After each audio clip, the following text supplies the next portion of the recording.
Hello दोस्तों, आज हम बात करेंगे यदि किसी व्यक्ति को अगर कैंसर है तो वैसे व्यक्ति में बाल झड़ना एक इम्पॉर्टेंट प्रॉब्लम होता है। बाल झड़ना कीमोथेरेपी या जब भी दवाई हम स्टार्ट करते हैं कई बार लोगों को बहुत ज़्यादा होता है। इनफैक्ट कैंसर पेशेंट्स का एक ओवरऑल मार्कर ही बन गया है कि कैंसर किसी को अगर बाल झड़े हुए देखते किसी यंग पेशेंट को तो अपने आप समझ में आ जाता है कि कुछ ना कुछ कैंसर की कीमोथेरेपी चल रही होती है। तो ये हेयर लॉस के क्या कारण होते हैं, क्या इसके इमोशनल और साइकोलॉजिकल एस्पेक्ट्स होते हैं और कैसे हम इसको मैनेज कर सकते हैं और ये क्या लाइफ टाइम चलता है, ये सारी चीज़ों पर आज हम बात करेंगे क्योंकि कैंसर पेशेंट्स के लिए बहुत इंपॉर्टेंट कंसर्न रहता है और कई बार एक बहुत बड़ा साइकोलॉजिकल इशू भी होता है।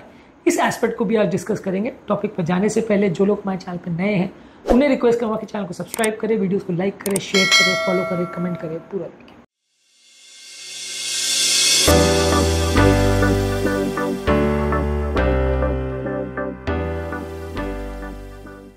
सबसे पहले बात करेंगे कैंसर पेशेंट्स के हेयर फॉल के कारणों पर, फिर इसके पैटर्न पर, इसके इमोशनल एस्पेक्ट्स पर और लास्ट में बात करेंगे इसके मैनेजमेंट पर। टॉपिक शॉर्ट से एंड तक देखिएगा। चलिए शुरू करते हैं इंपॉर्टेंट वीडियो। सबसे पहले हम ये समझेंगे कैंसर पेशेंट में बालों के झड़ने के कारण क्या होते हैं। जब हम किसी को कीमोथेरेपी देते हैं तो उसमें बॉडी में रैपिडली जो मल्टीप्लाई करने वाले सेल्स हैं, यानी जो जल्दी जल्दी मल्टीप्लाई करने वाले सेल्स हैं, उनको टारगेट होता है। ये कीमोथेरेपी बेसिकली नॉर्मल सेल्स और अबनॉर्मल सेल्स में डिफरेंशिएट ऐसे करता है कि जो सेल जल्दी जल्दी बढ़ रहे हैं वो कैंसर वाले हैं, जो धीरे धीरे बढ़ रहे हैं वो बॉडी के खुद के सेल्स हैं। अब बालों के सेल्स बाकी बॉडी के सेल्स के कंपैरिजन में ज्यादा जल्दी जल्दी बढ़ते हैं क्योंकि नॉर्मली भी आपने देखा होगा कि बाकी पूरे शरीर का किसी का कोई रिपेयर होता है तो बहुत स्लो होता है, दिनों में होता है, लेकिन बाल ऑलमोस्ट आपके कई दिनों में बहुत जल्दी जल्दी बढ़ जाते हैं। हर महीने 2 महीने में आपको हेयर कट करवाने जाना पड़ता है, बहुत जल्दी बढ़ते हैं उनकी लेंथ। तो प्रोटीन का जो मल्टीप्लिकेशन है या सेल्स का मल्टीप्लिकेशन है बालों में कई गुना ज्यादा होता है। यही कारण है कि जब कैंसर की कीमोथेरेपी आप देते हैं तो बाकी शरीर के सेल्स को तो उतना नहीं मारता है, लेकिन कैंसर सेल्स के अलावा बॉडी के खुद के जल्दी बढ़ने वाले जो बालों के सेल्स हैं उनको भी मारते हैं, हेयर फॉलिकल्स को डैमेज कर देता है, जिसकी वजह से बाल जल्दी जल्दी झड़ने लगते हैं। इसके अलावा कैंसर के पेशेंट में आप रेडियोथेरेपी भी जब देते हो, खासकर अगर सर के एरिया में, तो वो एरिया में भी हेयर फॉलिकल डैमेज हो जाते हैं।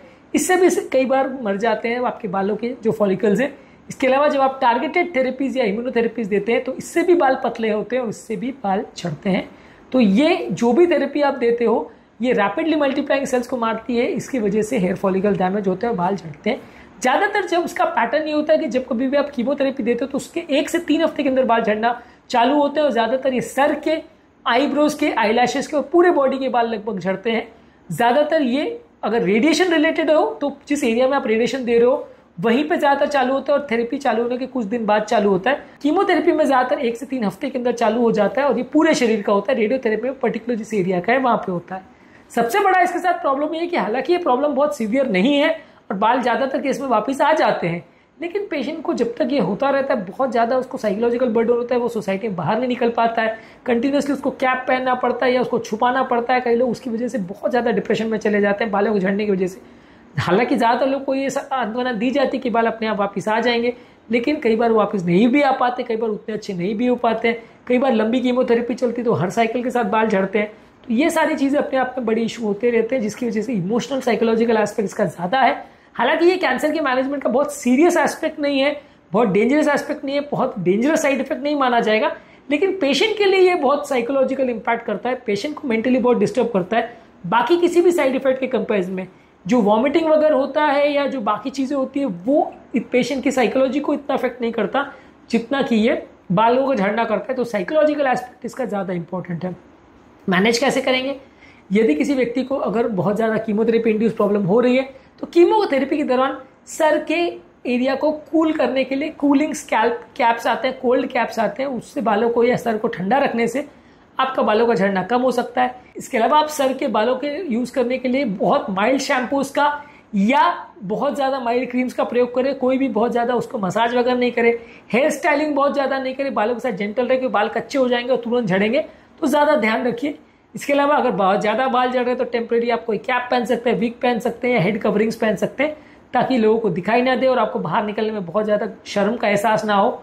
इसके अलावा आप कुछ टॉपिकल थेरेपी जैसे मिनॉक्सिडिल आती है, इसके कुछ लोशंस या क्रीम्स आते हैं, उसको आप बालों में लगाते हो तो ये बालों का झड़ना कुछ हद तक रोक सकता है और हेयर लॉस कीमोथेरेपी के दौरान होने को कुछ हद तक कम कर सकता है। इसके अलावा आप पेशेंट का साइकोलॉजिकल काउंसलिंग कर सकते हैं, उसको डिप्रेशन को कम करने के लिए दवाएं दे सकते हैं, उसको साइकियाट्रिस्ट से मिला सकते हैं।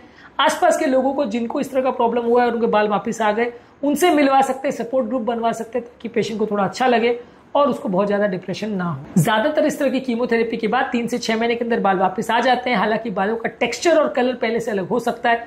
कभी कभी किसी किसी केस में जहाँ बहुत हाई डोज कीमोथेरेपी दिया जाता है या बहुत लॉन्ग टर्म थेरेपी दिया जाता है या खासकर रेडिएशन थेरेपी वाले पेशेंट में बाल कई बार वापस नहीं आते हैं, फुली रिटर्न कई बार नहीं होते हैं। अभी इस पे काफ़ी रिसर्च भी चालू है कि कीमोथेरेपी इंड्यूस बालों के झड़ने को कम करने के लिए या इस प्रॉब्लम को सॉल्व आउट करने के लिए क्या किया जा सकता है। इस पर कई क्रीम्स और लोशन वगैरह पे अभी काम चालू है, लेकिन एज ऑफ नाउ अभी कोई क्लियर कट इसका सोल्यूशन अभी तक तो नहीं है। एज ऑफ नाउ जितना कैंसर थेरेपी भी होता है, ज़्यादातर इस तरह के पेशेंट्स को अपने डॉक्टर के साथ इसको डिस्कस करना चाहिए। इस प्रॉब्लम को उतना सीरियसली नहीं लेना चाहिए जितना कि लोग लेते हैं, क्योंकि इस प्रॉब्लम का साइकोलॉजिकल इम्पैक्ट ज़्यादा है। एक्चुअल फिजिकल प्रॉब्लम बहुत ज़्यादा नहीं है और ये अपने आप ज़्यादातर केस में ठीक हो जाती है। मेन उस समय पेशेंट का जो लक्ष्य होना चाहिए वो कैंसर को ठीक करना होना चाहिए, रादर देन बालों का झड़ने को रोकना, क्योंकि बाल तो वापस आ जाएंगे लेकिन कैंसर अगर बढ़ गया तो वो वापस ठीक नहीं होगा। तो आज के टॉपिक में कैंसर के पेशेंट में हेयर फॉल की प्रॉब्लम के बारे में हमने बात करी। इसके अलावा कैंसर के पेशेंट्स में जो दूसरे प्रॉब्लम जैसे खांसी में ब्लड आना, उल्टी में ब्लड आना, वॉमिटिंग होना या भूख नहीं लगना, वजन कम होना, इस पर भी हमने अलग अलग वीडियोस किए, इनको जरूर चेकआउट करें। टॉपिक एंड करने से पहले जो लोग हमारे चैनल पर नए हैं उन्हें रिक्वेस्ट करूँगा कि चैनल को सब्सक्राइब करें, वीडियोस को लाइक करें, शेयर करें, फॉलो करें, कमेंट करें तुरंत।